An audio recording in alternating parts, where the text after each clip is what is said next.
Bonjour à tous, Jean-Claude ici, je vais être votre Jean-Claude Bédard ici qui vous parle. Je vais être votre présentateur pour ce webinaire. Donc, vous devriez voir un questionnaire apparaître à votre écran, s'il vous plaît, juste répondre à ces 5 petites questions, simplement pour avoir un petit topo de à quel genre de gens nous parlons et aussi quel est vos rôles dans votre compagnie et dans BIMTrack. Donc, ce webinaire va être enregistré, en fait, et vous allez recevoir le lien vers la vidéo après cette présentation. Si vous avez des questions durant le webinaire, si vous allez dans le bas de votre écran, vous devriez voir une barre d'outils.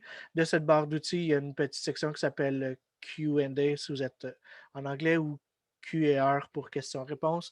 Donc, n'hésitez pas à poser vos questions à partir de là. J'ai ma collègue Asiat, responsable succès client aussi chez BIMTrack, qui est là pour répondre à vos questions. Donc, n'hésitez pas si vous avez des questions durant la présentation, posez-la là. Et aussi, il va y avoir une section vers la fin si vous voulez poser vos questions aussi. Ou si jamais il y a des questions qu'on voulait plus répondre en ligne, vous allez pouvoir poser vos questions aussi.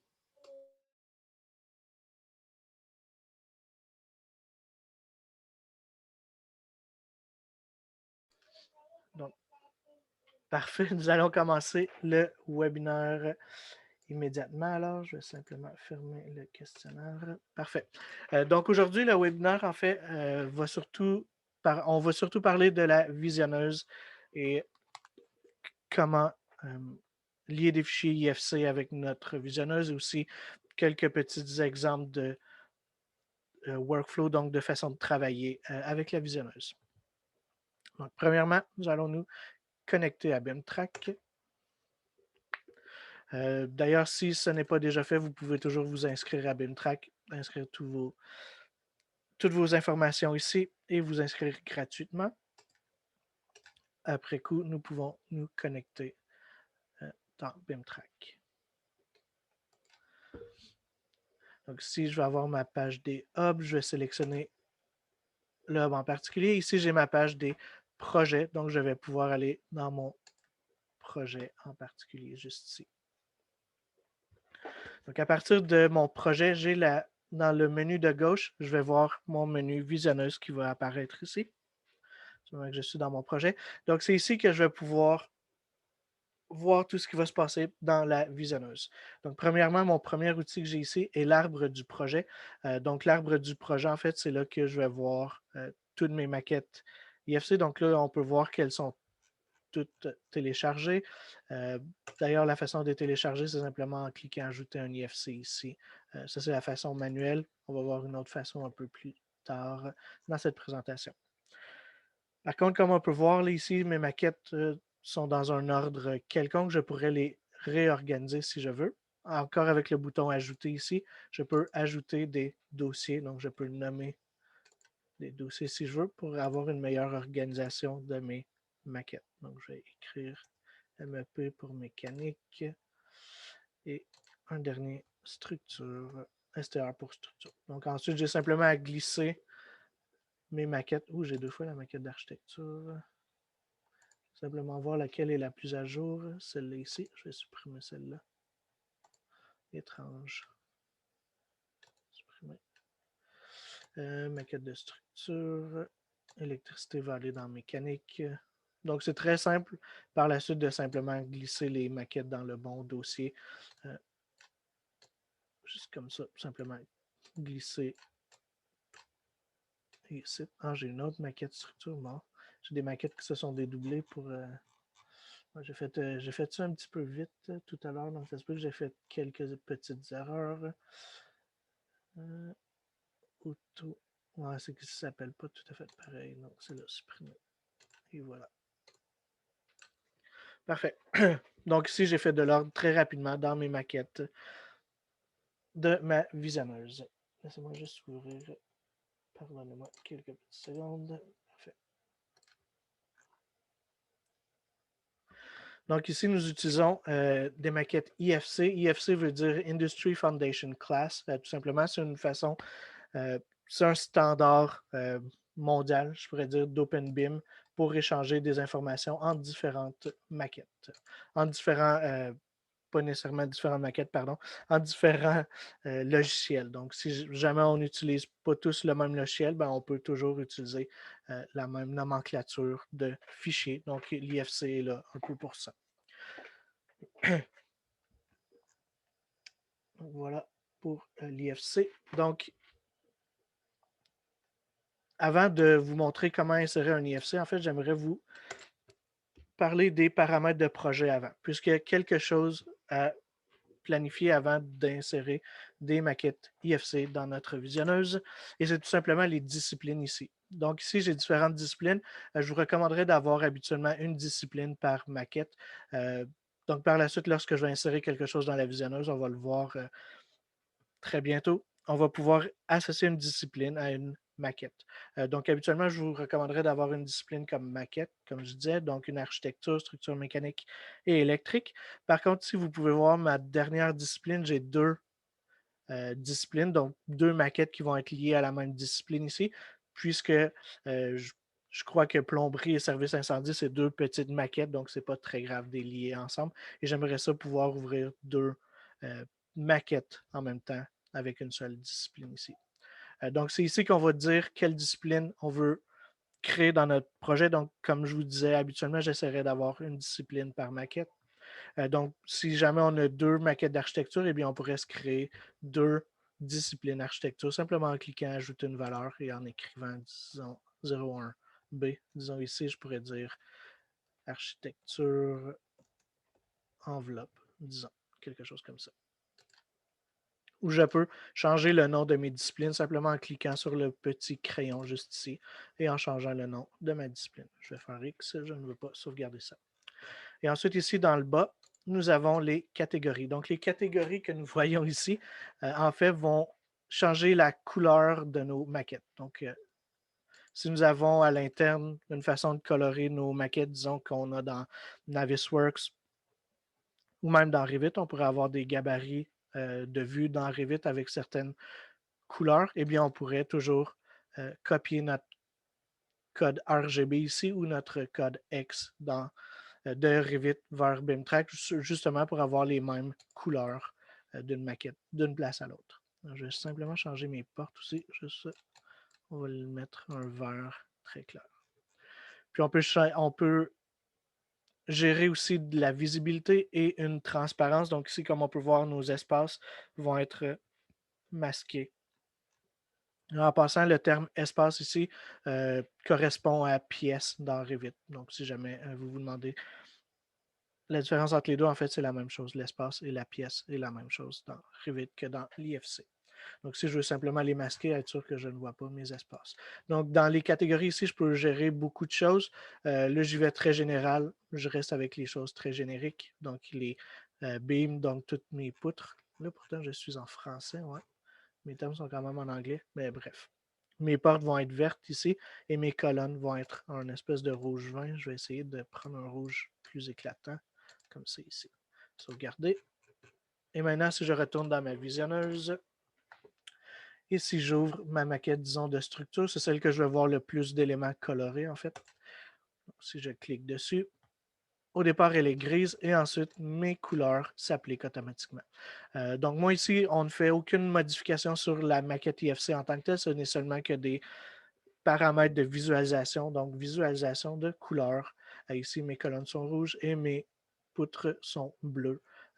Donc, si jamais c'est les mêmes couleurs que j'ai, disons, dans Revit ou dans Navisworks, eh bien, au moins, tout va être pareil d'une place à l'autre. Parfait. Donc, maintenant, si je lis un fichier IFC, donc les façons de lier un fichier IFC, ici, c'est la façon manuelle. Donc, si on a une maquette IFC sur notre poste d'ordinateur, on peut toujours ouvrir une maquette comme cela ici. Là, puisque c'est la même maquette que je lis préalablement ici, vous pouvez voir que ma discipline est automatiquement écrite. Par contre, si c'était la première fois que je publiais cette maquette, la discipline ici ne serait pas automatiquement remplie. J'aurais à la remplir automatiquement. Si je fais ça ici, je pourrais commencer le transfert et voici comment lier une maquette IFC en fait. Puis ici, je peux voir révision 2. En fait, les révisions font partie de le plan premium. Donc, si vous avez un plan premium avec nous, vous pouvez avoir des révisions de maquette IFC à même BIMTrack, juste ici. Si jamais on a fait une erreur avec les disciplines, on peut toujours les changer par la suite. Donc, si je clique sur le petit onglet ici qui ressemble à une étiquette, si je clique sur le petit icône ici, je peux changer les disciplines de mes maquettes. Donc, si jamais j'ai fait une erreur, disons que peut-être plus tard, mon site, j'aimerais que ça devienne une discipline, eh bien, je pourrais toujours me créer une discipline site et changer ma discipline. Sauf qu'ici, je vais la laisser pour architecture, mais c'est ici qu'on va pouvoir rechanger nos disciplines par la suite, si jamais on a fait une erreur. Ça, c'est pour la façon manuelle. Maintenant, je vais simplement parler rapidement de la façon automatique, puisque celle-là, encore une fois, la publication automatique des maquettes en IFC fait partie du plan premium, en fait. Donc, c'est simplement de l'onglet BIMTrack ici en haut, on peut publier nos maquettes.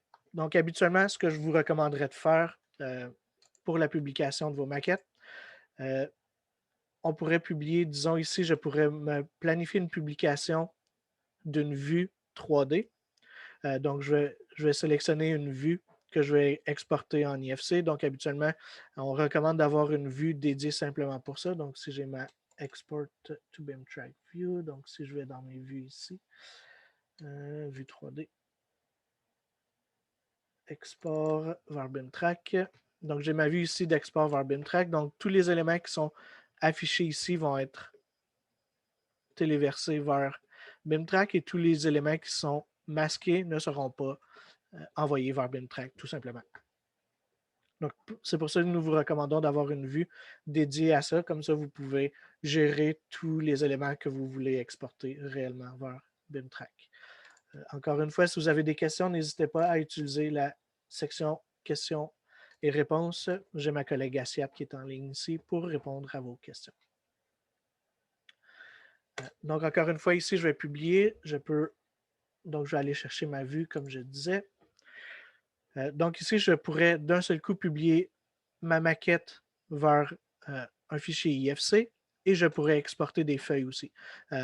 Par contre, cela peut prendre quelques temps, donc nous vous recommandons d'utiliser deux différentes planifications pour votre export vers BibTrack.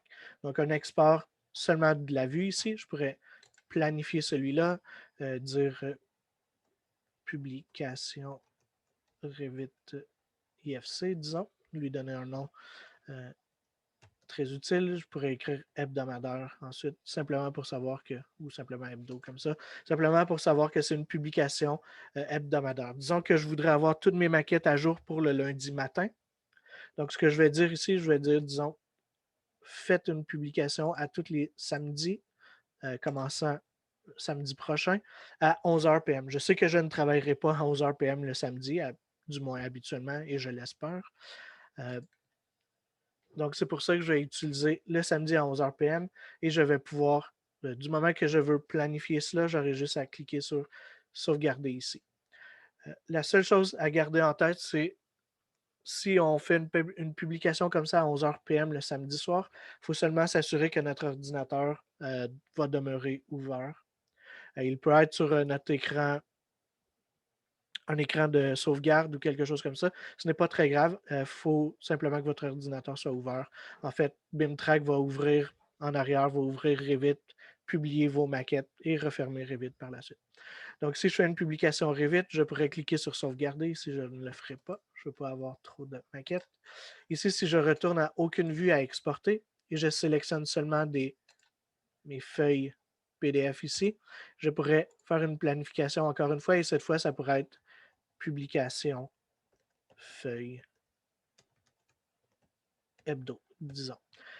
Et celle-là, je vais le dire aussi à chaque semaine, disons à tous les samedis. Cette fois-ci, je vais simplement dire 10h PM, juste pour ne pas essayer de tout faire en même temps. Donc, je vais avoir deux planifications décalées d'une heure entre les deux. Donc, je pourrais juste cliquer sur sauvegarder encore une fois. Celle-là, je vais la sauvegarder, simplement vous montrer tâche créée avec succès. Moment de l'exécution, 10h PM à tous les samedis, commençant samedi le 28, donc samedi prochain. Parfait. Laissez-moi juste changer mon son. Ça n'est pas à la bonne place. Parfait. Donc ici, c'était la façon de planifier, encore une fois, la publication automatisée de Revit vers BIMTrack fait partie de notre plan premium. Donc, juste s'assurer si c'est quelque chose qui vous intéresse, d'avoir le bon plan. Donc ici, puisque nous avons parlé des feuilles, donc le premier onglet ici, l'arbre du projet, où est-ce que toutes nos maquettes vont se retrouver, et où on peut faire la gestion justement de toutes ces maquettes, de tous ces dossiers. Ensuite, nous avons les feuilles. Donc, toutes nos feuilles que nous allons publier vers BIMTrack vont se retrouver ici. Donc, encore une fois, ici, je n'ai pas de dossier. Donc, bonne façon de procéder ici serait de se créer des dossiers. Donc, STR pour structure. Et je vais les glisser dans le bon dossier juste ici. Allez. Ah, il y en a une qui n'a pas fonctionné. Parfait. Donc, j'ai glissé toutes mes feuilles ici dans mon dossier structure, tout simplement comme ça. Je pourrais me créer tout de suite mes dossiers pour mes autres maquettes, mais disons que pour l'instant, je veux simplement voir mes feuilles de structure. C'est bien correct pour moi pour le moment. Donc, si j'ouvre une feuille, je veux juste voir. Ouais, je crois que c'est celle-là qui a le plus de vues dessus. Donc, si j'ouvre ma feuille ici, vous allez voir quelque chose se produire. Donc, j'ai mon PDF et lié directement dessous. Si je change ma caméra pour orthographique, je peux voir que ma maquette est très bien alignée avec ma feuille PDF.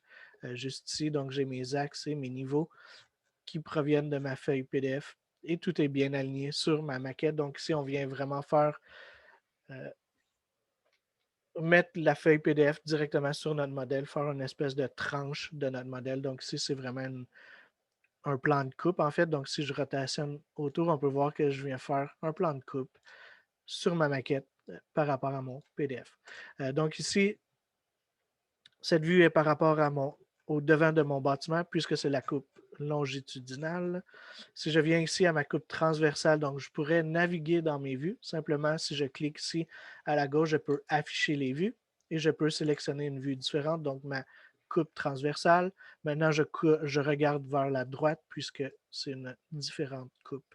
Juste ici, et encore une fois, mon modèle est directement lié, ma maquette, pardon, est directement liée sous mon PDF, comme ça. Ensuite, je pourrais aller en plan aussi. Donc, maintenant, je regarde du haut, puisque c'est une vue en plan.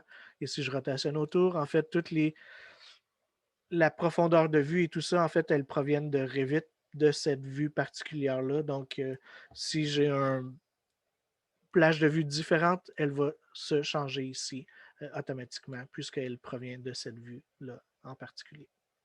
Donc, je pourrais ouvrir une vue différente, disons le plan de mezzanine.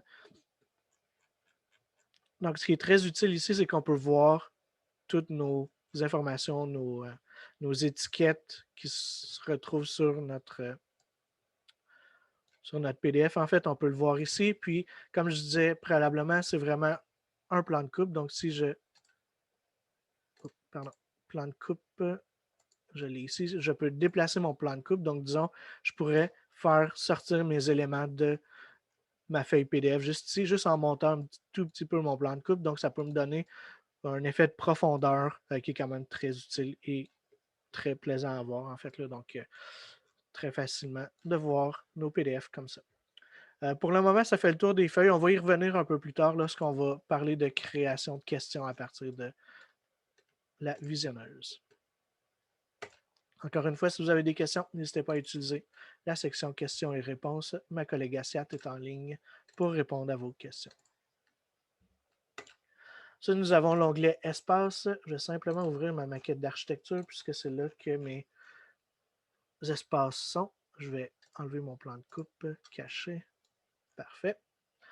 Donc, je vais aller dans Espace. Ici, je peux filtrer des noms d'espace ou même des numéros d'espace. Donc, je veux voir ma pièce numéro 39. Eh bien, ici, je vois ma pièce numéro 39, donc salle d'attente.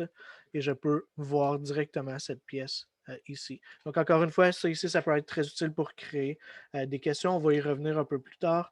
Disons que je veux regarder ma salle électrique. Je vais écrire électrique comme ça. Et je peux regarder mes salles électriques. Disons si j'ouvre mes maquettes d'électricité, mécanique et tout ça. Plomberie. Oh, pardon, je vais changer ma caméra pour améliorer mes rotations.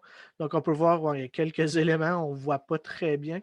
Si je vais à ma deuxième salle électrique, disons, ici, j'ai plus de machinerie, un petit peu plus utile. Donc, ça pourrait être très utile pour regarder justement dans nos pièces d'électricité, puisqu'on sait qu'il y a beaucoup d'éléments souvent dans ces pièces-là. Donc, on pourrait facilement avoir accès à ces pièces-là pour s'assurer d'avoir une bonne coordination, disons, entre les éléments de structure mécanique, électrique et ainsi de suite. D'ailleurs, je n'ai pas ouvert mes maquettes de structure, mais je pourrais toujours les ouvrir pour voir si j'ai des éléments justement qui rentrent en conflit ici avec mes dégagements. Donc, en rose ici, je peux même voir mes dégagements par rapport à ma machinerie. Donc, très utile. Ensuite, ici, nous avons l'onglet catégorie. Laissez-moi juste réinitialiser ma vue. Revenir au départ. Je vais tout simplement rafraîchir tout ça. Et ouvrir seulement ma maquette de structure. Donc, les catégories ici sont exactement comme les catégories de qui provenaient de nos paramètres projet. Sauf que ici, en fait, les couleurs que je vais changer vont être simplement pour la session dans laquelle je suis.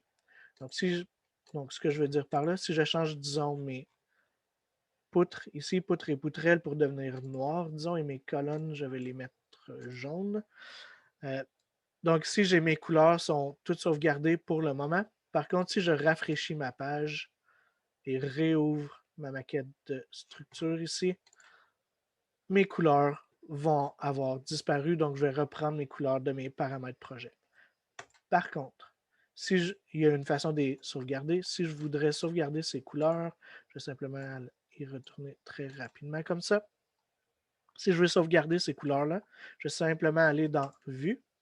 Je peux créer une nouvelle vue et je vais écrire mes initiales, disons JCB.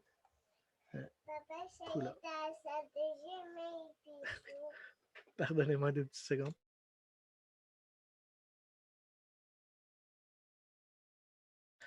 Désolé, le télétravail avec les enfants, c'est ça que ça fait en fait. Donc, ici, je viens de sauvegarder mes couleurs. Donc, même si je rafraîchis ma page, en fait, je n'ouvrirai même pas aucune maquette ici. Je vais simplement aller dans mes vues, cliquer sur ma vue et ça remet en tout ce que j'avais sauvegardé dans cette vue. Donc, disons que, juste pour l'exemple ici, je vais ouvrir ma maquette de structure aussi. Je vais me faire un plan de coupe très rapidement de l'avant comme ça. Je vais la laisser ouvrir. Je ne comprends pas pourquoi elle est longue comme ça. En fait, c'est un très petite maquette. Parfait. Donc ici, je vais simplement masquer ça. Je vais modifier ma vue. Donc là, même si je rafraîchis ma vue ici, simplement pour vous montrer tout ce qu'on peut sauvegarder avec cette vue-là. En fait, BIMTrack va se souvenir des maquettes à ouvrir, de la zone de coupe que j'ai fait et des couleurs pour ma maquette, juste ici, très rapidement. Juste ici. Donc, habituellement, on va le laisser un petit peu. On peut voir ici, mes couleurs ont été sauvegardées et ma plage de vue et tout ont été sauvegardés juste ici, dans ma vue, comme je disais. Parfait. Maintenant, voyons nos questions. Donc, pour ceux qui sont habitués de travailler dans Revit, OK, tout à l'heure. Pour ceux qui sont habitués de travailler dans Revit, Navisworks ou même AutoCAD, en fait, la page qu'on voit ici est exactement votre add-in BIMTrack qu'on retrouve dans Revit ou peu importe. Donc, ce n'est pas très dépaysant si on est habitué de travailler avec BIMTrack. Donc, si je clique sur Voir ici, et je sors un tout petit peu de ma vue, je peux voir juste ici. Donc, j'ai des éléments sélectionnés. Cette question ici provient de Solibri, en fait. Solibri va fonctionner un peu comme Navisworks, va sélectionner les éléments qui sont problématiques ensemble et on peut les retrouver ici dans BIMTrack très facilement, simplement en cliquant sur Voir. Et puisque si je clique sur Détails modifiés, ma question, ici je peux voir que mes disciplines sont bien écrites. Donc par défaut, BIMTrack va m'ouvrir les bonnes maquettes lui-même. Donc, ma mécanique précédemment n'était pas ouverte et on peut voir ici que ça a ouvert ses maquettes tout seul. Donc, ici, même si je n'ai aucune maquette de télécharger, si je clique sur voir, disons ici, cette question provient de Revit. Donc, peu importe d'où la question va provenir, on va toujours avoir un peu le même genre de vue. Donc, ici, là, mes maquettes, elles s'ouvrent toutes ensemble. Et là, BIMTrack va faire... Ouais, c'est ça. Il faut que je lui laisse le temps. Il est en train de penser à créer ma vue juste ici. Est-ce que tu veux venir dans mes bras travailler avec moi? Non? Oui, tout à l'heure. On va aller se promener. Désolé encore une fois pour ma fille qui est présente avec moi. Elle veut travailler avec moi, il me semble. Puis là, ma page est gelée. Désolé pour ça. Je ne sais pas si c'est mon Internet. J'espère que tout le monde peut bien m'entendre parler. Je vais juste retourner. Je vais aller voir une autre question à la place. Je vais aller voir celle-là, disons. Clash mécanique et structure. Donc, qui provient de Navisworks. Je ne sais pas pourquoi lui, ça crée un gel. Mais ici, on peut voir, j'ai exactement le même point de vue que j'avais ici dans Navisworks. Donc, si j'avais eu les mêmes colorations d'éléments, j'aurais exactement la même vue que celle-là ici. Par contre, ici, dans Navisworks, je n'ai pas présentement de couleur, mais j'aurais pu avoir exactement la même vue. C'est principalement comment on va retrouver nos questions. Donc, ce n'est pas trop dépaysant encore, comme je disais, si on est habitué à travailler avec Revit ou Navisworks, c'est exactement les mêmes fonctions et ça fonctionne exactement de la même manière. Par contre, ici, si je veux créer des questions de la visionneuse, ici, je n'ai seulement que deux options. Créer une question ou localiser une question.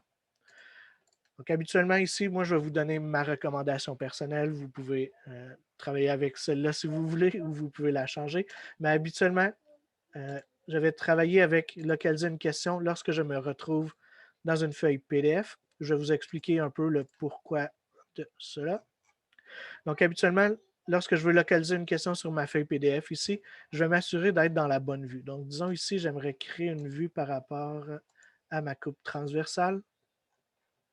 J'aimerais me créer une question ici. Je vais aller dans mes questions.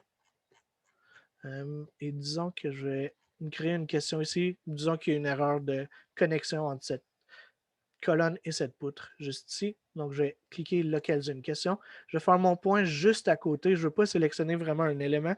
Je vais créer mon point juste à côté de ma question. Je vais vous montrer encore une fois le pourquoi de tout cela. Je vais me sélectionner une petite couleur noire, disons ici. Je vais simplement le dessiner, ce que je devrais voir. Disons que c'est une connexion, donc je devrais voir quelque chose comme ça. Je sais que c'est sur une poutre ronde et ce n'est peut-être pas comme ça qu'on se connecte à une poutre ronde, mais disons que pour l'exemple ici, ça va être comme ça. Mauvaise connexion, donc un court titre, très simple, direct, qui va directement au but. Une courte description, faire, disons, la connexion comme sur l'image. Est-ce que j'ai... Oh non, ok, c'est bon. Donc, je vais y lier les bonnes disciplines. Donc, ici, principalement structure. La zone, je ne suis pas sûr de la zone où je suis. Oui. Et je vais l'assigner à, disons, mon ingénieur en structure. Je vais cliquer sur sauvegarder.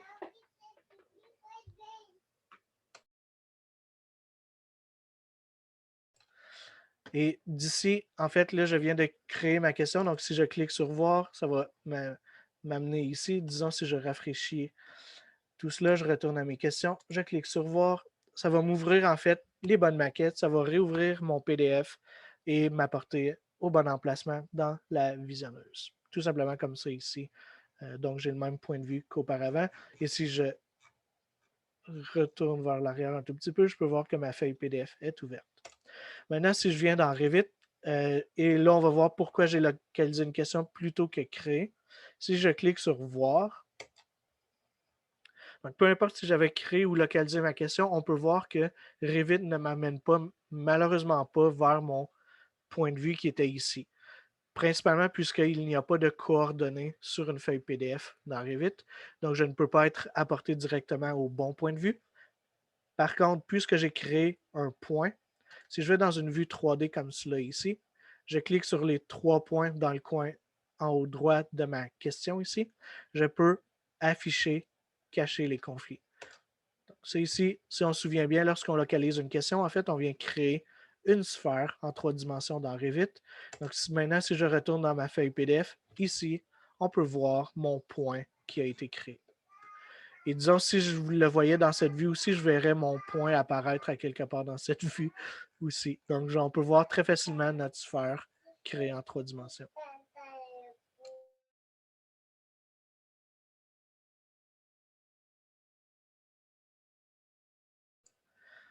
Parfait. Donc, ça, c'est peut-être la logique en arrière de localiser une question sur un PDF, en fait, simplement pour nous faciliter la vie ensuite dans Revit pour retrouver cette question très rapidement. Maintenant, je vais fermer ma vue ici. Je vais tout simplement juste rafraîchir encore une fois pour oublier tout ce que j'ai fait ici. Maintenant, je vais aller dans ma maquette d'architecture. Et comme je disais préalablement, je pourrais me filtrer des espaces ici. Donc, disons que cette fois, j'aimerais voir mon showroom, en fait. Donc, l'espace où toutes mes voitures vont être entreposées. Et ici, c'est mon projet, encore une fois, de concessionnaire automobile. Donc, ici, j'ai mon showroom, donc ma place où toutes mes automobiles vont être mises. Disons que j'aimerais voir aussi ma structure, juste m'assurer que je n'ai pas de colonne en plein milieu ou quelque chose comme ça. Là, je vois que je peux voir que je ne vois pas vraiment mon plancher. Donc, je vais juste mettre ça à l'échelle un tout petit peu. Déplacer, le descendre. Ah, ici, je vois mes voitures. Bon, d'accord. Je vais mettre à l'échelle. On dirait que ma pièce n'était pas vraiment à la bonne place. Pas très grave. C'est facile ensuite de simplement déplacer comme ça. Et je vais cacher ma zone de coupe. Parfait. Donc, disons ici, là, je ne sais pas, je n'ai pas vraiment d'erreur, mais disons que j'ai une voiture, disons que cette voiture-là est mal placée. On va se créer une question avec ça. Ça pourrait être que j'ai une colonne en plein milieu de mon showroom. Ici, ce n'est pas le cas. Je croyais que ça l'était, mais disons que ma voiture s'est mal placée. Je vais simplement m'assurer que je n'ai rien de sélectionné. Je vais créer ma question. Donc, je vais juste faire un rectangle autour du problème. Disons voiture mal placée. Demander au commis, disons, tout simplement, là, replacer. Bon, une question un peu bidon, mais je vais lier mes deux maquettes, disons, architecture et structure, disons si c'était une erreur de structure dans tout cela. Je vais l'assigner à mon ingénieur, disons, et je vais sauvegarder cette question. Donc là, comme on sait, puisque j'ai une boîte de sélection ici autour de ma pièce, si je retourne dans Revit, ici même, ce n'est même pas ma maquette d'architecture qui est téléchargée, c'est simplement ma maquette de structure. Donc, si je rafraîchis, puisque je n'ai pas sélectionné d'éléments, mais que j'ai simplement une boîte de sélection, si je clique sur Voir, là, ça va m'ouvrir une nouvelle vue, ma vue orthogonale BIMTrack. Et ici, je peux voir ma boîte de sélection, même si je n'ai pas la maquette d'architecture qui est vivante dans ce modèle ici, même si c'est une maquette liée. En fait, on se souvient de notre zone de coupe qu'on avait dans BIMTrack. Donc, ça peut être très utile de la visionneuse, au lieu de se créer des questions avec des éléments, de se créer des questions avec des zones de coupe. Comme ça, on peut les retrouver partout dans Navisworks, Revit, tout simplement comme ça. Donc, c'est tout simplement ça. En fait, moi, ça fait pas mal le tour de mon webinaire. Donc, si vous avez des questions, encore une fois, n'hésitez pas à utiliser la section Q, questions et réponses dans le bas de votre écran. Donc, nous allons demeurer en ligne encore pour 15 à 20 minutes si vous avez des questions. Vous allez voir un nouveau questionnaire apparaître à votre écran. 3 petites questions, simplement pour savoir si ça a été informatif, si vous voulez avoir plus d'informations sur la visionneuse ou notre plan premium. Donc, encore une fois, s'il vous plaît, simplement répondre à ces 3 petites questions. Et si vous avez des questions, n'hésitez pas à utiliser la section questions et réponses. Merci d'avoir été présent à ce webinaire. C'est toujours très apprécié lorsqu'on voit des gens intéressés à notre logiciel. Merci beaucoup et passez une belle journée.